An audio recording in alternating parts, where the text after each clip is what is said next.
Max, I don't remember having a crisis of confidence. Of course, if you buy and then the price goes down and you buy more and the price goes down further, if you're not questioning and a little scared, then you're a moron. But, I think that one of the important things that I have realized and incorporated into my thinking is that you're never going to get it exactly right. Sometimes, if we're lucky, we know what's going to happen. We never know when. So if you accept that, then it kind of gets you off the hook. That means you buy today at 9, it goes to 8. You buy more. You buy at 8, it goes to 7. You buy more. You don't say, oh my God, I bought at 9 and it went to 8. I must be a moron and I must be wrong. You understand the nature of this. And, Warren Buffett says, I like hamburgers. And when hamburgers go on sale, I eat more hamburgers. So, if you did an analysis at 9, and if the analysis was sound and it goes to 8, you should buy more. Now, of course, in our business, there's always the question of when does resolve turn into hubris? And there's no easy answer. But it always goes back to rechecking your analysis and ultimately to your analysis being correct. Which, of course, it's your analysis. You always think it's correct. But you have to be very vigilant and you have to believe that it's correct for good reason. But I wrote a memo, you probably, since you know them all, I wrote one in, I think it was February of 16, called What Does the Market Know? And what happened is in 16, the market got off to its worst start in history. And it was really collapsing, all markets. And so I wrote a memo called On the Couch, because I said that every once in a while the market needs a trip to the shrink. And that it was really the victim of irrational fear. So I went on Bloomberg the next day. Usually when I put out a memo, I go on Bloomberg the next morning. And the hosts kept peppering me and saying, well, if stocks are collapsing, isn't that a sell signal? Isn't that a sell signal? So I went back to my office and I wrote a memo that day called, What Does the Market Know? And this is really a very important concept. The market is supposed to be efficient, know everything.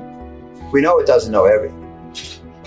And that I believe there are times when it doesn't know anything. And I said, you can't let falling prices be a sell signal, because falling prices are the equivalent of investments being put on sale. How can they be a sell signal? If anything, they're a buy signal, etc. So I went through this whole business on that subject. And then I said, and you know what? However, when we, bought high yield bonds in 1990 when they were collapsing, and when we sold into the tech bubble in 99, and when we bought in the period you're describing, etc. I never want to give anybody the impression that we don't do it with trepidation. You can have, if you have great advantages, you can have a strong intellect and you can act on the basis of your intellectual analysis, and you can control your emotion. But that doesn't make you right. And there's always the possibility that you're wrong. And we must bear that in mind. And so, and since we're only human, when we do these things, when we buy in October 08, it terrifies us. But if you think about it, buying at the low point has to terrify you. I guess there's a sense of, and I think you've said this, that having raised the money, seeing the valuations that you saw, it was a case of if not now, then when. Yeah. And that galvanized you. Well, look, a couple of days, Lehman went bankrupt on the 15th. And as I recall, I put out a memo on something like the 18th or 19th entitled, What Now? Or maybe it was Now What? But what I said in there by the way, believe me, if you weren't there, it was impossible to figure out what was going to happen. It was impossible to prove that the financial system of the world either would or would not collapse. In general, we can't prove anything about the system in the future. And that's particularly true when we're going through an event that's never occurred before. So there was nothing intelligent to say about the future of the financial system at that time. So what made us buy? Well, number one, objectively speaking, the things we were buying were extremely low prices. We were buying the senior debt of companies that had been the subject of LBOs 1 or 2 years earlier. And we were buying the senior most debt at prices where if the companies turned out to be worth a third or a quarter or a fifth of what these great buyout firms had paid a year earlier, we would have broken even.